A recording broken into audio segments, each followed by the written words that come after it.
우리 이제 다 같이 일어서신 채로 하나님의 말씀 누가복음 23장 26절부터 28절까지 말씀 보도록 하겠습니다.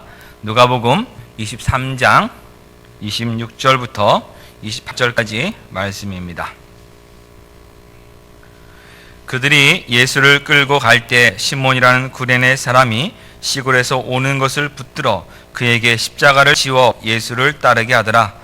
또 백성과 및 그를 위하여 가슴을 치며 슬피 우는 여자의 큰 무리가 따라오는지라. 예수께서 돌이켜 그들을 향하여 이르시되 예루살렘의 딸들아 나를 위하여 울지 말고 너희와 너희 자녀를 위하여 울라. 아멘. 착석하시기 바랍니다. 오늘 이렇게 부활주일 한 주일 전 주를 우리가 종려주일이라고 부릅니다. 그래서 종려주일을 맞아서 우리 누가복음의 순서를 좀 해서 뒤에 있는 부분을 오늘 좀 살펴보려고 합니다. 예수님께서 예루살렘에 고난 받으시고 또 십자가를 지시고 죽으시고 부활 승천하시기 위해서 들어가셨습니다. 근데 들어가실 때 사람들이 종려나무 가지를 가지고 나와서 예수님을 맞았습니다. 그 종려나무가 바로 야자수, 야자나무를 가리킵니다. 그래서 예수님을 맞을 때 종려나무 가지로 맞았다고 해서 우리가 종려주일이라고 이렇게 이야기합니다. 예수님을 맞으면서 그들이 무엇이라고 외쳤냐면 호산나 찬송하리로다 주의 이름으로 오시는 이여 곧 이스라엘의 왕이셔라고 그들이 외쳤습니다. 이스라엘의 왕이 지금 도착했습니다. 예루살렘에 도착했습니다. 이렇게 사람들과 함께 예루살렘에 들어가시자 예루살렘에 큰 소동이 일어났다고 마태복음 21장 10절은 말씀하고 있습니다. 사실 마태복음에는 예수님으로 인해서 예루살렘에 두 번의 큰 소동이 일어났다고 기록되어 있습니다. 첫 번째 소동은 마태복음 2장에 동방에서 박사들이 와서 예루살렘에서 유대인으로 왕으로 나시니가 어디 계시뇨라고 말했기 때문에 그 당시 헤롯이라고 하는 왕이 그곳을 다스리고 있었을 그때에 예루살렘이 소동하게 되었습니다. 또 두 번째는 지금 우리가 방금 본 이 종려주일에 예수님께서 예수님 입성하실 때 사람들이 또한 다윗의 자손 바로 왕이신 예수님이 입성하시는 모습 보고 그들 또한 이렇게 큰 소동을 벌였습니다. 소동이 났다고 한다는 것은 단순한 기쁨의 모습은 아니었다는 것입니다. 그들의 왕이 입성한다면 모두가 기뻐하며 아주 감사해야 될 텐데 축제를 벌여야 텐데 축제를 벌이기에는 지금 뭔가가 힘든 겁니다. 어떤 혼돈이 그들 가운데 있었던 것입니다. 그것이 무엇인가 하면 예수님이 하시는 말씀을 보면 예수님이 가르치심을 보면 이 세상에 있는 다른 권위자하고는 다른 말씀을 하셨습니다. 세상에서는 배울 수 없는 그 말씀을 하셨습니다. 다른 분입니다. 그리고 예수님이 하시는 그 일들, 기적을 보면 정말 이것은 하나님이 보내신 자만이 할 수 있는, 하나님만이 할 수 있는 그런 일들이 분명히 많이 일어났습니다. 그런데 가만히 돌이켜보면 예수님이 그 힘과 그 지혜를 가지고 하신 일들이 자기들이 원하고 기다리던 모습과는 좀 거리가 멀었습니다. 그 당시 이스라엘은 로마의 식민지에 있었습니다. 그래서 유대인들은 어떤 메시아를 기다렸냐면 그들을 이방인의 압제에서 이 로마에서 독립시켜줄 구원하여줄 메시아를 그들은 기다리고 있었습니다. 호산나 다윗의 자손이여 이스라엘의 왕이시여 할 때도 이 호산나라는 뜻이 뭐냐면 우리를 구원하소서라는 뜻입니다. 그래서 호세아도 구원이고 여호수아도 구원이고 예수라고 하는 그 이름도 구원입니다. 호산할 때도 이것도 구원입니다. 우리를 구원하소서. 다윗의 자손 이스라엘의 왕이시여 오셔서 왕으로 오셔서 이 로마의 식민지에서 우리를 구원하여 달라고 사실 그들이 지금 외치고 있는 겁니다. 유대인들은 하나님이 선택한 민족입니다. 선민사상을 많이 가지고 있습니다. 특별한 민족입니다. 그런데 이방 밑에 있는 그것에서 그들을 구해달라고 한 것입니다. 그들에게만 하나님께서 성전의 제사법을 주셨고 또한 율법을 주셨습니다. 하나님 말씀을 그들에게 주셨는데 그들은 그렇게 위대함을 가지고 있는데 다른 민족보다 분명히 우월한데 그들이 지금 세상 밑에 있습니다. 그래서 하나님이 주신 이 특별한 말씀을 받은 민족임을 이 세상에 보여주길 원했습니다. 이스라엘을 최강대국으로 만들어줄 지도자를 원했습니다. 그들이 원했던 것은 바로 이스라엘을 해방시킬 이런 정치적이고 경제적이고 군사적인 지도자가 그들이 기다리던 메시아였습니다. 그래서 다윗 왕과 솔로몬 왕 때보다 더 그들이 갖고 있는 그들의 역사 속에서 가장 전성기 때보다 더 크고 강대한 나라를 세우는 다윗의 자손 이스라엘의 왕을 그들은 기다리고 있었습니다. 그런데 예수님이 세우시는 하나님의 나라는 힘으로 다스리는 나라가 아니었습니다. 세상의 이런 권세로 다스리는 나라가 아니었습니다. 예수님이 세우시는 하나님의 나라는 사랑과 은혜와 긍휼과 자비와 섬김과 진리와 공의와 거룩함으로 세워지는 나라였습니다. 유대인들이 바라던 모습과는 지금 거리가 먼 것입니다. 그렇기에 예루살렘에 있는 유대인들이 예루살렘으로 지금 입성하시는 예수님을 보면서 이 사람이 누구냐라고 질문을 합니다. 그러자 예수님을 따르며 종려나무 가지를 흔들고 그 가지를 땅에 펴며 하던 그 사람들이 뭐라고 얘기하냐면 이 사람은 갈릴리 나사렛에서 나온 선지자 예수라고 대답을 합니다. 예수란 말은 구원자라는 것을 가지고 있습니다. 구원하는 사람 선지자라고 얘기하는 것입니다. 왜 선지자라고 얘기했습니까? 율법에 보면 모세오경에 보면 하나님께서 모세와 같은 선지자를 일으키신다라고 말씀하셨습니다. 그 모세 같은 선지자가 누구냐? 바로 그들이 기다리는 메시아입니다. 왜 그런가 하면 모세는 어떤 사람이었습니까? 모세는 애굽 아래 있던 이스라엘을 구원시킨 사람입니다. 하나님이 이스라엘을 구원하실 때 사용된 사람이 바로 모세입니다. 그 모세처럼 지금 이 로마의 압제 아래에 있는 그들의 민족을 구원할 사람을 지금 그들은 기다리고 있었기 때문에 선지자 예수라고 지금 말하고 있는 것입니다. 그렇다면 이것은 무엇입니까? 예수님을 분명히 환영하고 있습니다. 종려나무 가지를 흔들고 있습니다. 외치고 있습니다. 그러나 그들은 지금 하나님이 보내신 예수 그리스도에 대한 잘못된 이해를 지금 가지고 있는 것입니다. 그들이 갖고 있던 이해의 핵심은 무엇입니까? 세상에서 힘을 발휘하자는 겁니다. 세상에서 우리가 로마가 우리를 지배하는 게 아니라 우리가 로마를 지배해서 우리가 이 세상을 정복해서 그것으로 하나님이 우리를 택했다는 것을 보여주자라고 한 겁니다. 겉으로는 하나님을 높이는 것 같지만 실제적으로는 우리는 특별한 민족이고 우리는 우월한 민족이고 우리는 정말 이 선택받은 민족으로서 남과 다르다고 하는 자기들의 자존심을 세워주는 그 사람만을 그들은 기다렸습니다. 그렇게 예수님께서 그들의 기다리고 있는 그 모습대로 행동하지 않으시자 그들이 원하던 길로 가지 않자 예수님을 십자가에 못 박고 멸시하고 그들이 조롱한 것입니다. 이런 태도는 우리들이 신앙생활을 하면서도 매우 조심해야 할 부분입니다. 하나님이 나의 기대와 다르게 움직이실 때 하나님이 내가 원하는 것과 다르게 일하실 때 혹시 여러분 하나님을 향한 원망을 품지는 않으셨습니까? 혹시 심지어 하나님을 떠나서 믿음 생활을 벌인 적은 혹시 없으십니까? 내가 원하는 대로 내가 기도하는 대로 하나님께서 일하시지 않을 때 여러분 그 하나님 앞에 어떤 모습으로 나가고 있습니까? 혹시 이 호산나 다윗의 자손이여 라고 외쳤던 그 사람들이 예수님을 십자가에 못 박으라고 외치는 사람 바뀌었던 것처럼 하나님 사랑합니다. 하나님 나의 주님이십니다.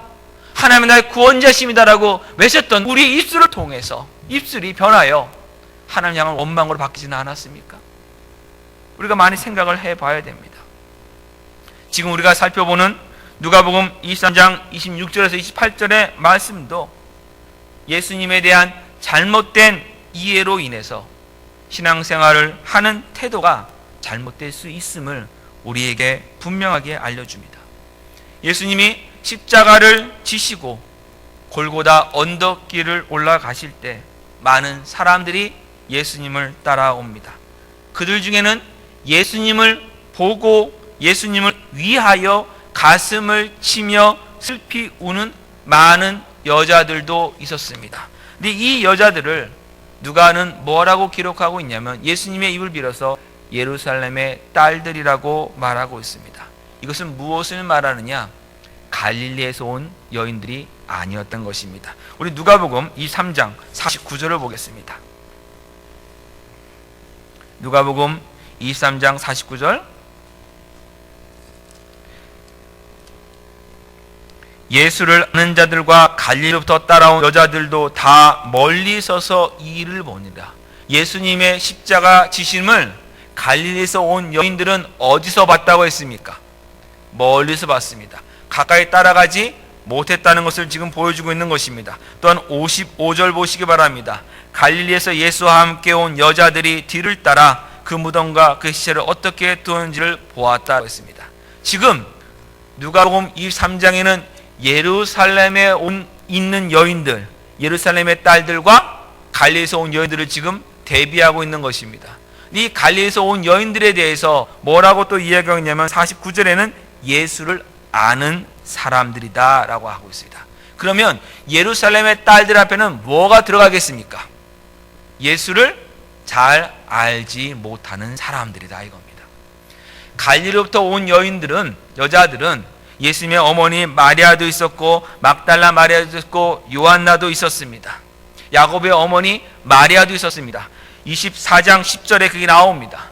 부활의 첫 증인으로서 이 여인들이 갑니다. 그런데 이 여인들 이름 가운데 마리아라는 이름이 참 많이 있습니다. 24장 10절 보세요. 막달라 마리아, 야곱의 모친 마리아가 나옵니다. 그리고 이 안에는 또 예수님의 어머니 마리아도 있습니다. 그러면 마리아만 사실상 3명입니다.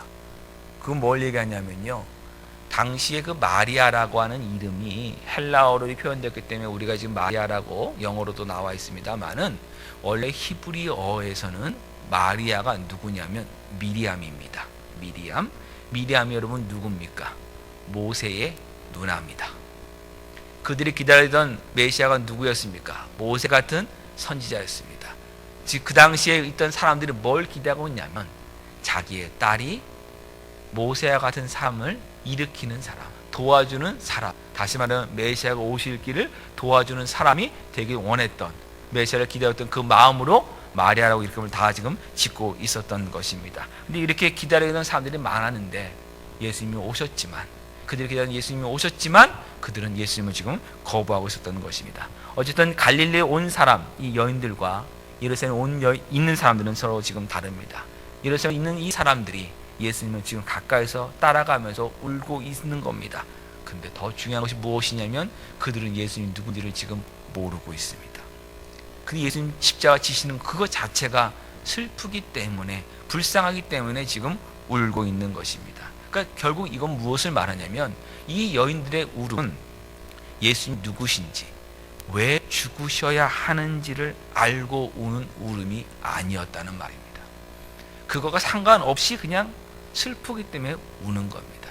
이거는 장례식을 우리가 생각하면 좀 더 쉽게 이해가 됩니다. 지금 예수님은 로마 법정에서 실질적으로 로마법 아래에서 사형 선고를 받고 사형 집행장으로 가고 계십니다. 사실상 이미 죽은 것입니다. 그래서 가는 그 길이 곧 장례 행렬과 다를 바가 없습니다. 그러면 이 장례식으로 이 오늘 말씀을 보면 어떻게 이해할 수 있냐면 26절을 보면, 23년 26절을 보면 구레네 시몬이라는 사람이 예수님이 지고 가시던 그 십자가를 대신 지고 갔다고 이렇게 기록되어 있습니다. 이것도 장례식으로 한번 생각해 보시기 바랍니다. 원래 당시에 십자가형을 치르는 사람들은 자기가 질 십자가를 지고 보통 갔습니다. 예수님은 지금 그걸 왜 못 지고 가시느냐? 가실 힘이 없기 때문입니다. 너무나 많은 고난을 받으셔서 육체의 힘이 다 지금 떨어졌기 때문에 로마 군인들이 현장에서 그 구경하는 사람들 중에서 아무나 차출해서 십자가를 운반하도록 한 것입니다. 오늘날로 생각하면 이게 어떤 모습이냐면, 뭐 영화 같은 데 가끔 나오는데요, 미국에서 경찰이 범인을 추적하러 가다가 보면은 경찰차가 없을 때가 있습니다. 고장 났거나 아니면 뭐 사고 났거나 아니면 없을 때가 있습니다. 그러면 어떻게 합니까?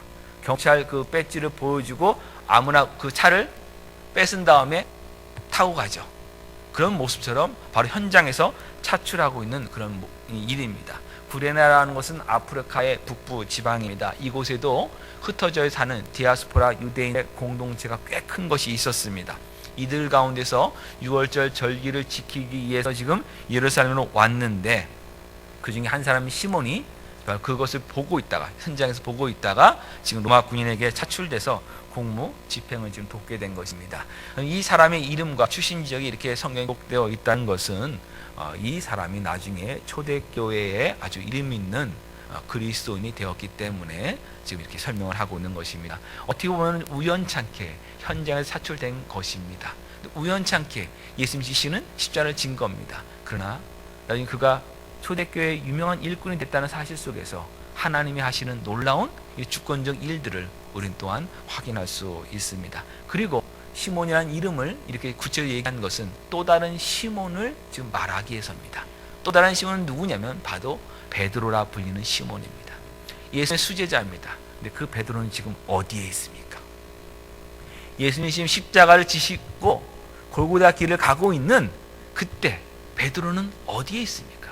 그 시몬은 도망갔습니다. 그 시몬은 예수님을 배반하고 지금 숨어 있습니다. 그것을 지금 또한 대비시켜주고 있는 것입니다. 그럼 이 장례식이라는 면에서 구레네 시몬의 역할은 또 무엇인가 보면 이겁니다. 여러분, 장례식을 치를 때 죽은 사람, 우리는 그걸 시체라고 부릅니다. 시신이 자기 관을 지고 갈 수 있습니까? 없습니까? 없습니다. 예수님은 이미 지금 죽은 자의 상태까지 들어가신 겁니다. 그 상태이기 때문에 지금 앞에서 다른 사람이 그 관을 짊어지고 가는 것, 그 역할을 지금 구레네 시몬이 한 겁니다. 장례식의 면에서 예수님을 따라가 다니면서 지금 울고 있는 이 많은 여인은 누굽니까? 전문적으로 곡해주는 여인들이었을 가능성이 큽니다. 이유는 우리 누가복음 8장 51절 보면 해당장 야이로의 딸이 죽었을 때 그 집에 이미 전문적으로 곡하는 여인들이 와 있었습니다. 당대 풍습 중에 하나입니다. 죽음의 길 장례식을 치르고 있기 때문에 여인들이 그걸 보면서 슬퍼하며 지금 울고 있는 것입니다. 장례식에 슬픔과 통곡과 눈물과 울음이 있는 것은 당연한 일입니다. 더군다나 예수님은 아무 죄가 없으신 분이십니다. 지금 억울하게 죽는 것입니다. 불쌍하고 이것은 굉장히 슬픈 일입니다. 그렇기에 전문적으로 곡하는 사람이 많았든지 적었든지 간에 그 모습 보면서 슬퍼하며 우는 것은 너무나 당연한 것입니다. 그런데 예수님은 이 모습을 보시고, 성경이 얘기합니다. 보시고 돌이키셨습니다. 그리고 그 우는 여인들을 향하여 말씀하셨습니다. 십자가를 지금 지시고 할 힘도 없는 상황에서 지금 일부러 돌이키시어 그들을 향해서 가장 중요한 말씀을 하신 거예요. 십자가를 지시는 가장 중요한 말씀을 바로 이 여인들에게 하신 겁니다. 무엇입니까?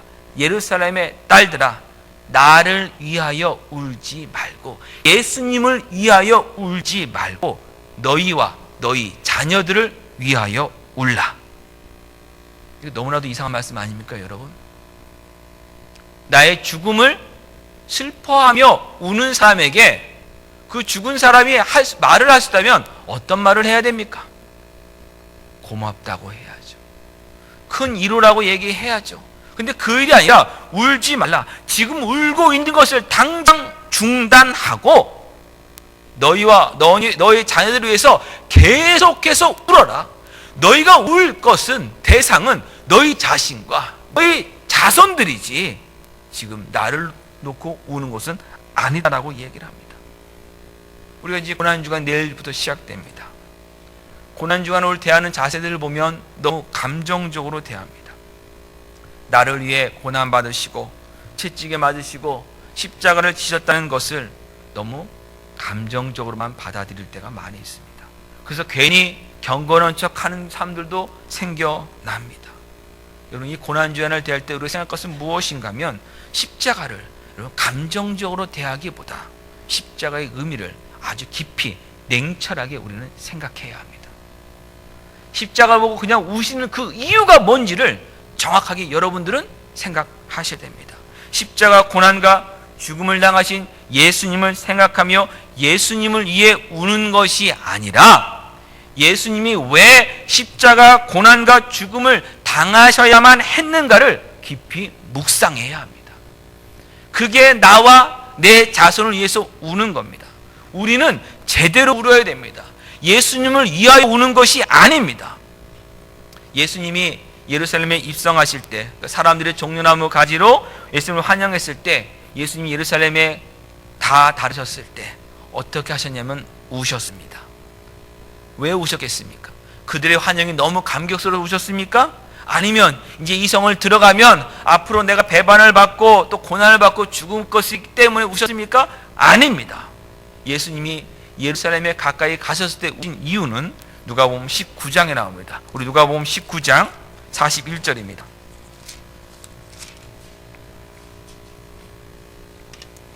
누가복음 19장 41절, 가까이 오사, 이게 바로 예루살렘 성입니다.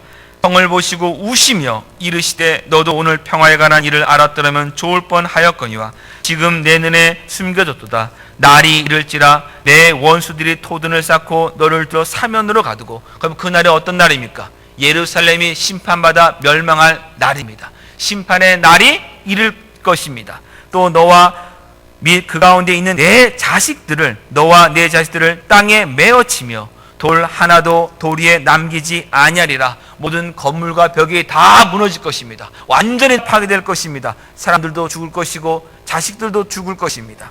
이는 내가 보살핌 받는 나를 알지 못함을 인함이니라 하시니라. 지금 하나님의 은혜 가운데 있으며 그 은혜를 받아야 되는데 그 은혜를 거부해 그 사람들에게 심판이 임한다는 것을, 그 심판이 이렇게 엄청난 심판이라는 것을 알지 못하고 있는 그 예루살렘과 그 예루살렘 산 사람들과 그 자식들을 위해서 지금 예수님이 우신 겁니다. 멸망의 날이 다가왔는데, 로마에서 이제 그 멸망의 날은 시간들이 점점 다가오고 있는데 그들은 그걸 알지 못하고 있습니다. 그리고 그들은 지금 자기 생각대로만 지금 살아가고 있습니다. 그러면 한번 생각해 보십시오. 지금 예수님을 위하여 울고 있는 예루살렘의 딸들, 예루살렘의 여자들을 한번 생각해 보십시오. 예루살렘 사람을 생각해 보십시오. 그 사람들이 어떤 사람들입니까? 바로 이 예루살렘에 대한 하나님의 심판을 앞둔 사람들이에요. 그들의 자손들이 이 심판을 받을 일만을 지금 남은 것입니다. 그 시간에 점점 다가오고 있음을 알지 못함에 대해서 그들이 울어야 되는 겁니다. 심판의 날에 그들에게 오고 있는 것에 대해서 그들이 울어야 되는 거지, 예수님을 위해서 우는 것은 아닌 겁니다.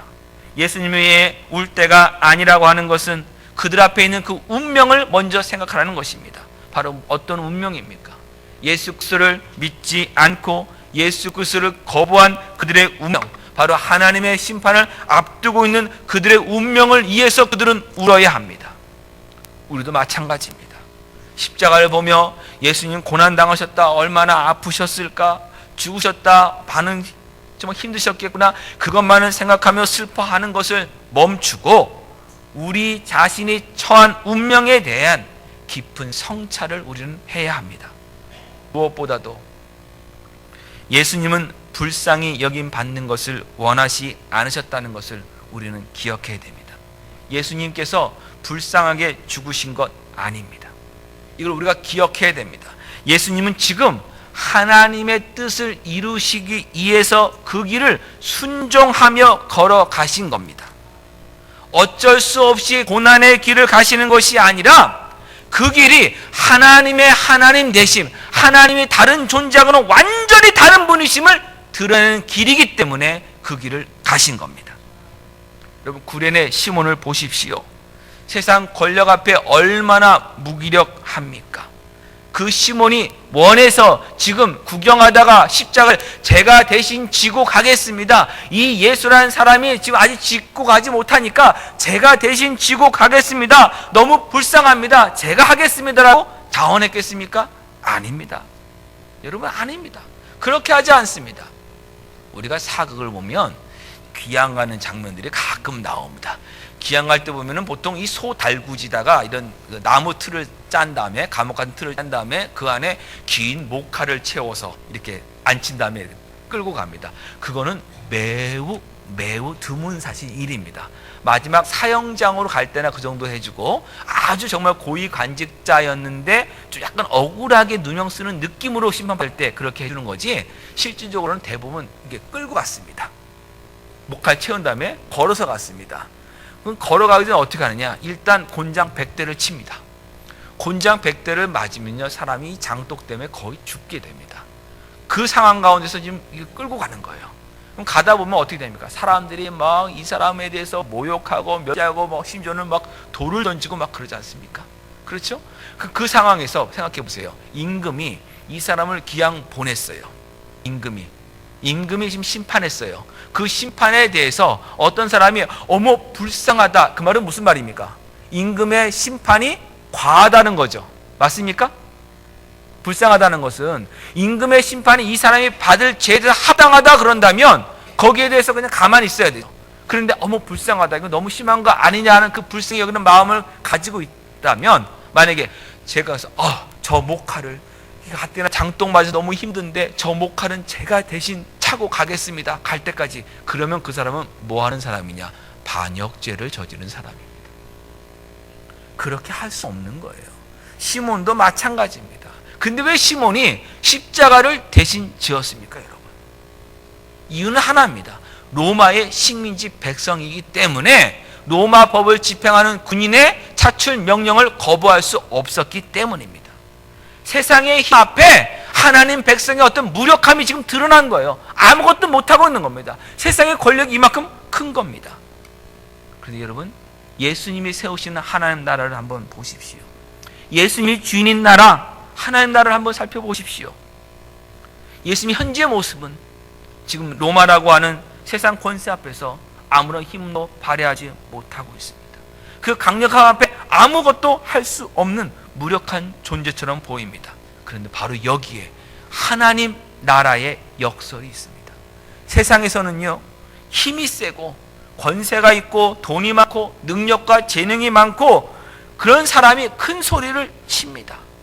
큰 소리 치고 대접도 받습니다. 자기가 가진 것으로 다른 사람들을 자기 아래 두어야 직성이 풀리는 나라가 바로 이 세상 나라입니다. 그리고 그것이 자기의 우월함을 증명하는 최고의 방법이고 자기의 영광을 나타내는 일입니다. 그러나 하나님의 나라는 다릅니다. 하나는 이렇게 움직이지 않습니다. 누가복음 22장 24절로 가보겠습니다. 누가복음 22장 24절. 또 그들 사이에 그중 누가 크냐는 다툼이 난지라. 누가 크냐를 다투는 것이 세상의 모습이에요. 세상 나라의 원리입니다. 예수께서 이르시되 이방인의 임금들은, 다시 말하면 이 세상 나라는 그들을 주관하며 그 집권자들을 은인이라 칭함을 받으나 너희는 그렇지 않을지니 너희가 속한 하나님 나라는 세상의 원리와는 다른 나라이니 너희 중에 큰 자는 젊은 자와 같고 다스리는 자는 섬기는 자와 같을지니라. 앉아서 먹는 자가 크냐 섬기는 자가 크냐? 앉아서 먹는 자가 아니냐? 세상의 나라의 모습입니다. 세상의 원리입니다. 그러나 나는 섬기는 자로 너희 중에 있노라. 하나님의 나라는 큰 자가 작은 자를 섬기는 나라입니다. 하나님의 나라는 본인의 큰다는 것이 뭐로 나타내냐? 사랑과 희생과 섬김으로 나타나는 겁니다. 예수님이 지금 그것을 보여주시는 것입니다. 창조주 하나님께서 피조물인 우리를 섬기러 오신 분, 바로 예수님입니다. 희생과 사랑으로 섬기는 것, 바로 하나님의 성품입니다. 예수님 하나님이시기에 지금 십자가를 지시는 겁니다. 조롱과 멸시를 당하시는 것도 이것을 통해서 하나님이 어떤 분인지를 확실하게 드러나는 일이기 때문에 예수님 조롱과 멸시를 당하실 때도 묵묵히 그 길을 가시는 겁니다. 그 참으심을 통해서 하나님의 하나님 되심을 증거하고 있기 때문입니다.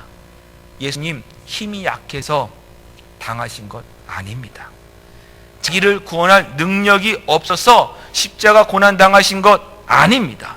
이것이 하나님의 사랑과 은혜를 드러내는 영광의 길이기에 자신을 한탄하며 슬퍼하지 않으시고 울지 않으시고 그 죽음의 자리까지 가신 겁니다.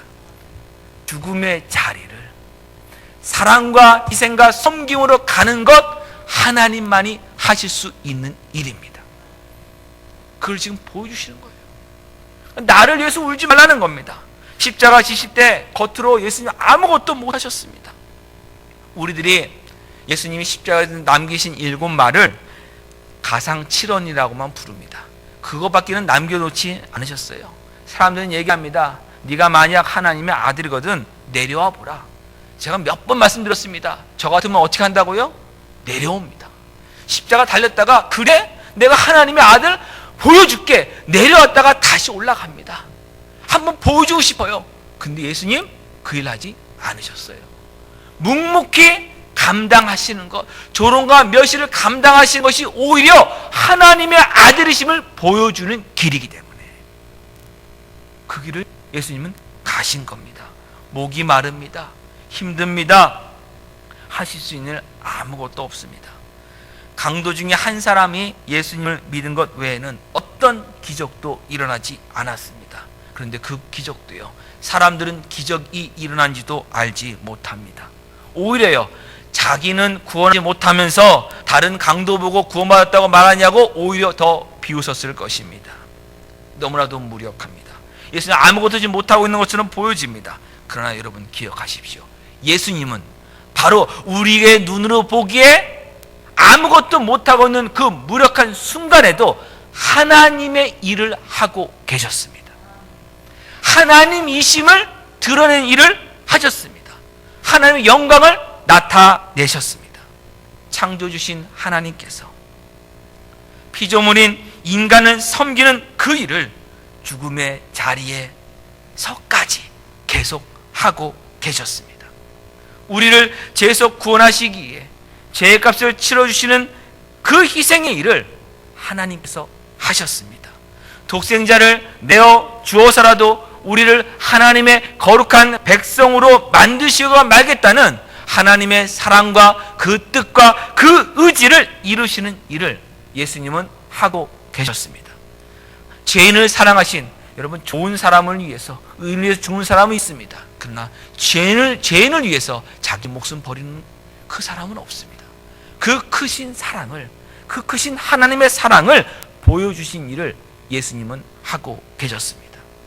예수님이 하나님의 일을 하고 계시다면, 예수님이 하나님의 남다름, 하나님만이 하시는 그 일을 하고 계시다면 우리가 어떻게 예수님을 보면서 불쌍히 여길 수 있습니까?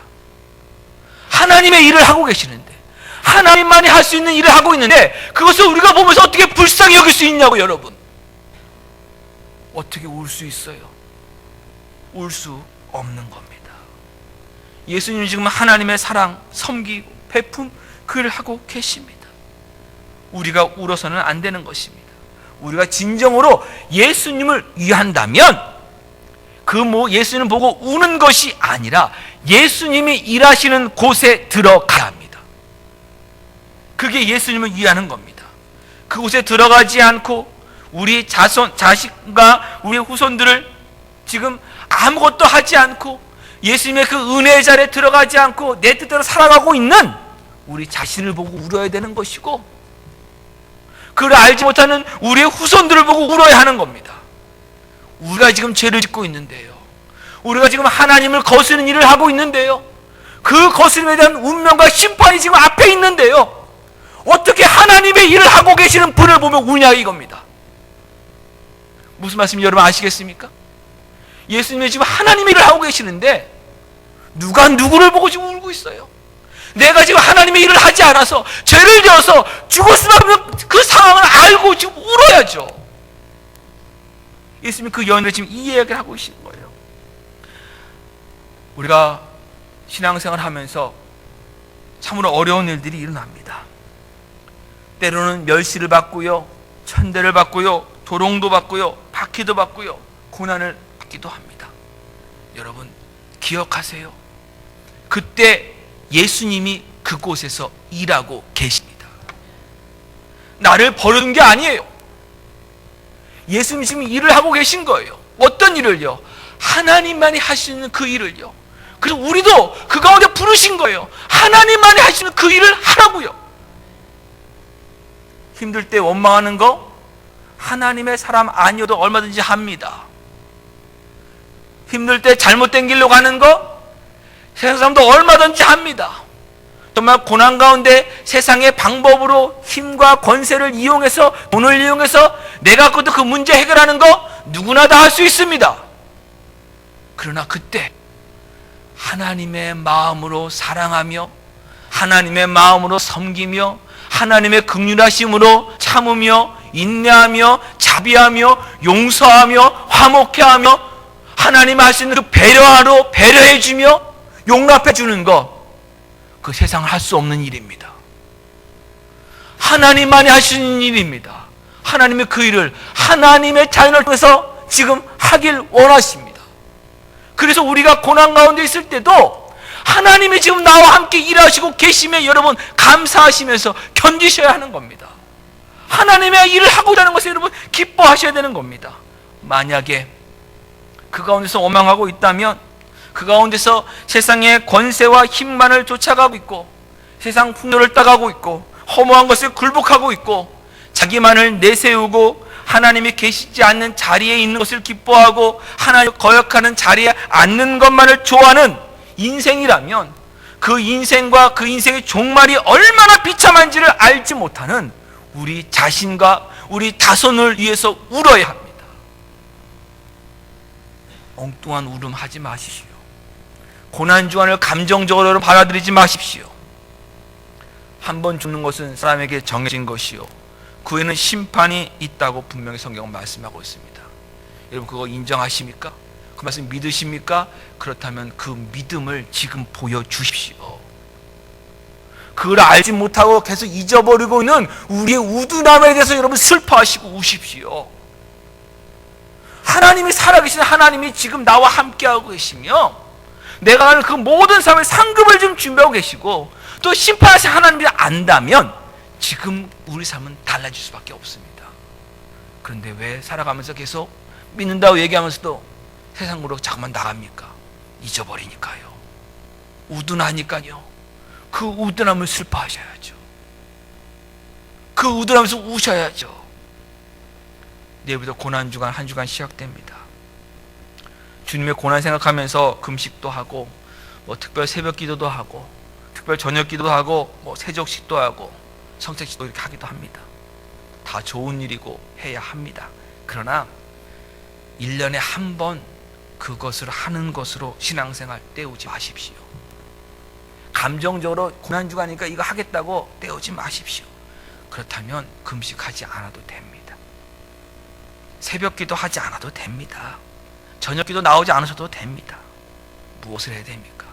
지금 있는 삶의 현장에서 여러분의 가정과 여러분의 일터에서 하나님 나라의 통치 원리가 다스리고 있음을 증거하면 됩니다.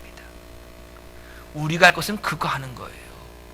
겉의 모습을 보이는 게 아닙니다. 여러분 금식하는 게 뭡니까? 아무것도 먹지 않는 겁니다. 아무것도 먹지 않는다는 뭘 얘기하면 힘이 아예 없다는 겁니다. 죽었다는 겁니다. 반응을 보일 수 없던 겁니다. 여러분 아무것도 먹지 못해 힘이 다 빠져있는 사람에게 누군가서 조롱하면 나를 조롱합니다. 내 상태인데 그러면 어떻게 하시겠어요? 입을 열릴 힘도 없는 상황이면 여러분 입을 열어서 같이 맞받아 조롱하겠습니까? 아니면 나가서 내가 그냥 저 사람을 가만두지 않겠다고 하겠습니까? 아무것도 하지 못해요. 아무것도 하지 못해요. 그때 하는 건 뭡니까? 그냥 이를 악물고 참는 것밖에 없는 거예요. 베푸는 것밖에 없는 것입니다. 우리가 해야 될 금식이 뭔지 아십니까? 바로 이런 금식입니다. 원수를 사랑하고요, 용서하고요, 참아주는 인내가 여러분 진정한 금식입니다. 그런 금식을 해야죠. 한 끼 굶었다고 하나님 내가 하나님 앞에 다 했다고 하지 마십시오. 세상이 보기에 우리 너무나도 바보 같은 사람들입니다. 근데 여러분 기억하셔야 돼요.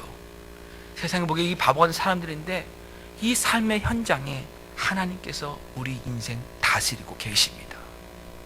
그것을 보여주는 거예요. 세상은 날 바보라고 놀리더라도 하나님이 나를 다스리고 있음을 보여주는 것, 그게 진정한 예수 그리스도의 고난에 동참하는 겁니다. 하나님 나를 버리신 것 아닙니다. 내가 어쩔 수 없이 그 길 가는 것 아닙니다. 내가 어쩔 수 없이 고난의 자리에 있는 것 아닙니다. 하나님이 일하시고 계시는 사랑과 희생과 섬김의 자리에 하나님이 부르신 겁니다. 하나님 나라의 일에 우리를 부르신 겁니다. 예수님의 은혜가 드러나는 자리, 성령님께서 나와 함께 하심이 드러나는 자리가 바로 여러분의 현재 인생입니다. 스스로 보세요. 내 인생이 하나님의 임재가 있는 인생인가? 그렇다면 그 하나님이 어떤 하나님이신가? 사랑의 하나님이신가? 사랑의 하나님 여러분의 인생 가운데 지금 임재하고 있습니까? 현재 삶에 여러분과 함께 하시는 하나님이 사랑과 은혜와 공의와 섬김의 하나님이십니까? 용서의 하나님이십니까? 아니면 내가 원하는 것만을 이뤄드리는 알라딘의 요수 램프에 있는 지니 같은 하나님이십니까? 여러분 생각해 보세요.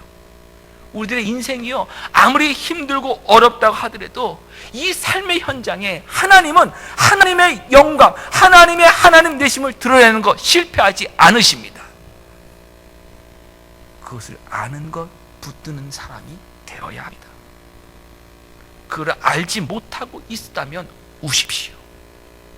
그것을 자꾸만 잊어버리고 있는 우리의 우둔함을 보시고 우십시오. 세상에 보기에 너무나도 미련한 사람, 어린아이같이 무능한 사람, 세상은 이해할 수 없는 사람처럼 보이지만 그것이 오히려 세상의 지혜로운 자에게 복음의 비밀은 숨겨져 있고, 세상이 보기에 이 미련한 나를 택하여 세상에 지혜 있던 자들을 부끄럽게 하시는 하나님의 지혜와 능력이 드러난 살아있는 증거가 예수님과 그의 십자가와 부활을 믿는 나라는 사실, 우리라는 사실에 여러분 기뻐하십시오. 그것이 고난 가운데서 하나님 앞에 나아가는 사람의 모습입니다.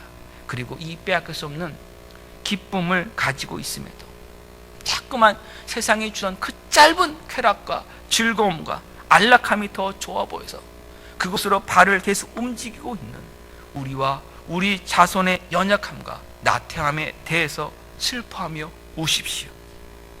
하나님의 은혜 가운데 붙드는 인생이 되었음에도 은혜로 살지 못하고 긍휼과 자비와 용서와 화해와 사랑과 희생과 섬김과 온유와 배려를 품어주지 못하고 나의 옳음과 나의 의로움과 나의 자존심과 나의 명예와 나의 자랑만 일삼고 살아가는 우리와 우리 자손을 위해서 우십시오. 이렇게 깨어지고 우는, 슬퍼하는 애통한 심령을 하나님은 복되게 하십니다. 하나님은 이루하시는 하나님이십니다. 이 사랑 여러분을 통하여 나갈 때 하나님께 더 크게 우리에게 부어주십니다. 성경은 분명히 말씀합니다. 심령이 가난한 사람인데 복이 있는 사람입니다. 애통하는데 복이 있는 사람입니다. 온유한데 복이 있는 사람입니다. 의에 주르고 목이 마른데 복이 있습니다. 긍휼히 여기는데 복이 있습니다. 마음이 청결한데 복이 있습니다. 화평하게 하는데 복이 있습니다. 의를 위하여 박해를 받는데 지금 복이 있는 사람입니다. 세상이 이해할 수 없는 삶, 바로 하나님 나라를 소유한 사람의 모습이고 복입니다. 이 모습이 우리 삶의 현장에서 이루어지는 것, 하나님이 우리를 위해 일하시고 있는 증거입니다. 하나님의 영광이 나타나고 있는 것입니다. 그것을 늘 기억하시는 하나님의 자녀 되시길 주님의 이름으로 간곡히 부탁드립니다. 기도하겠습니다. 하나님, 은혜 감사합니다. 우리의 울음이 잘못된 울음이 되지 않게 하여 주시옵소서. 예수님을 위한다고 말하면서도 실제로 예수님의 일하심 가운데 들어가는 것을 거부했던 우리 자신과 우리 자손을 위해서 우는 자 되게 하여 주시옵소서. 하나님이 분명히 하나님의 나라의 임재와 그 통치로 우리를 불러주셨는데 내 삶에서 하나님의 통치 가운데 들어가지 못하고 계속 나만을 높이고 있었던 우리와 우리 자신을 위해서 우는 자가 되게 하여 주셔서 하나님 앞에 진정한 회개와 진정한 감사와 하나님의 은혜만을 붙드는 하나님의 자녀의 삶을 살아가도록 하나님 도와주시고 더욱 인도하여 주시옵소서. 하나님, 우리의 삶이 하나님 앞에 있습니다. 이 시간 하나님의 나라가, 하나님의 통치가 우리 10년 가운데 임하길 원합니다. 사랑으로 다스려 주시옵소서. 은혜로 다스려 주시옵소서. 용서하여 주시옵소서. 자비로 붙들어 주시옵소서. 하나님, 이 하나님의 사랑 입은 것, 또 우리 형제 자매에게 증거하는 하나님의 자녀된 삶 살아가게 하여 주셔서 우리들의 삶의 현장에 하나님의 나라가 임했음을 나타내어 하나님께 영광 돌리게 하여 주시옵소서. 예수님의 이름으로 기도합니다. 아멘.